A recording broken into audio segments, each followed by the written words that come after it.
Telangana global summit సమావేశ ప్రాంగణంలో ఏర్పాటు చేసిన ప్రభుత్వ స్టాళ్లను డిప్యూటీ సీఎం భట్టి పరిశీలించారు. భవిష్యత్ తరాలకు నాంది పలికేలా ఫ్యూచర్ సిటీని నిర్మిస్తామన్నారు. తెలంగాణ అభివృద్ధి కావడం ప్రతిపక్షాలకు ఇష్టం లేదంటోన్న డిప్యూటీ సీఎం భట్టి విక్రమార్కతో మా ప్రతినిధి Prem face to face. Global summit రెండో రోజులో భాగంగా ప్రభుత్వం ఏర్పాటు చేసినటువంటి అన్ని స్టాళ్లను కూడా పరిశీలించారు డిప్యూటీ సీఎం భట్టి విక్రమార్క గారు. సార్ చెప్పండి, ఒకటి మీరు గ్లోబల్ సమ్మిట్లో భాగంగా 3 ట్రిలియన్ అని మీరు అనుకుంటున్నారు. ఆర్థిక శాఖ డిప్యూటీ సీఎంగా మీరున్నారు. మీరు అనుకున్నటువంటి అచీవ్ సాధించగలుగుతారా? సాధించాలనేటువంటి లక్ష్యం సంకల్పం ఉంటే ఏదైనా సాధించవచ్చు.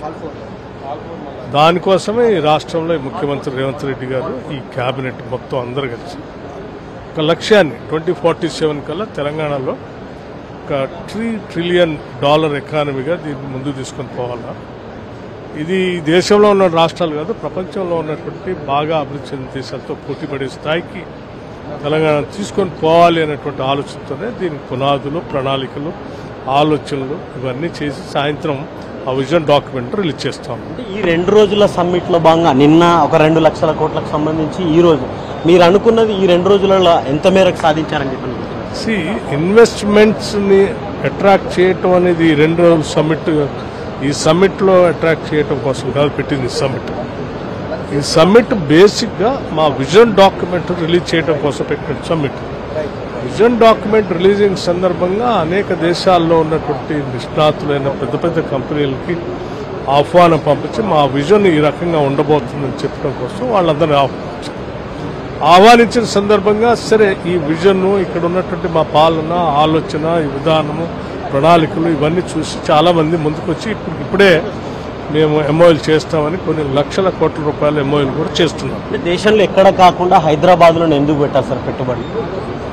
హైదరాబాద్ రాష్ట్రం ఉన్నటువంటి వాతావరణ పరంగా ఉన్నటువంటి అనుకూలమైన అంశాలు, భౌగోళిక పరంగా ఉన్నటువంటి అనుకూలమైనటువంటి అంశాలు, రాష్ట్రం వేస్తున్నటువంటి ఇన్ఫ్రాస్ట్రక్చర్ సంబంధించిన ప్రణాళికలు, రాష్ట్రం అందిస్తున్నటువంటి ఎనర్జీ సరిపోయేంత సపోర్ట్ సిస్టము, అలాగే water system, law and order, ఇక్కడ ఉన్నటువంటి మొత్తం ఈజ్ ఆఫ్ డూయింగ్ అనేటువంటి బిజినెస్ కావాల్సిన ఈకో సిస్టమ్ మొత్తాన్ని ఇక్కడ ఏర్పాటు చేస్తున్నాం. కాబట్టి తెలంగాణ రాష్ట్రం it has become a destination. ప్రజలు అవకాశం ఇచ్చిన 2 ఏళ్లలోనే రైజింగ్ కాకుండా ఫాలింగ్కు పోయింది కాంగ్రెస్ ప్రభుత్వం.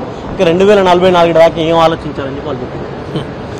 అంటే తెలంగాణ రాష్ట్రం రైజింగ్ చూడలేనటువంటి వాళ్ళు, తెలంగాణ ప్రగతిని, అభివృద్ధిని చూడలేనటువంటి వాళ్ళు, దీని గ్రోత్ ప్రపంచంతో పోటీ పడాలనుకున్నటువంటి చూడలేనటువంటి వాళ్ళు మాట్లాడే మాటలు తప్ప మీరు చూస్తూనే ఉన్నారు. నిన్నటి నుంచి ఇక్కడికి వచ్చినటువంటి ప్రపంచ దేశాల నుంచి వచ్చినటువంటి గొప్ప గొప్ప మేధావులు వచ్చారు, పెద్ద పెద్ద ఇన్వెస్టర్స్ వచ్చారు, అనేక మంది ఫిలాసఫర్స్ వచ్చారు. వాళ్ళందరూ ఈ విజన్, మా ఆలోచన చూసి ఇక్కడ ఉన్న పరిస్థితి నచ్చి దీన్ని అభినందించడం కాదు, ముందు తీసుకొని పోవడానికి కావాల్సిన సహాయ సహకారాలు కూడా అందిస్తామని చెప్పారు.